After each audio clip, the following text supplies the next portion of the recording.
Welcome to One Chemistry. This is 365 Chemistry series. Daily one question for you. Here alpha, beta and saturated ketone is given. Here 4 carbons are specified.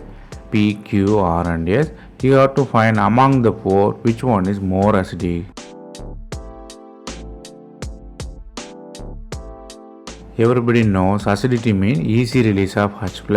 After H+ release, you have to have stable anion. Here stable anion only identified through P carbon because after the removal it involves in the resonance. Once you remove the hydrogen, you have anion formation. Anion involves the resonance through double bond. Then the double bond involved in the conjugation with carbonyl group. So the continuous conjugation. So the more the resonance structure, more will be the stability.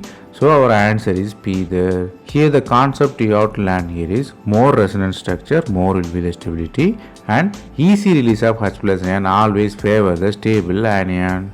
Moreover, stable anion always favor the easy release of H+, which in turn acidity. That's all from this video. Thanks for watching.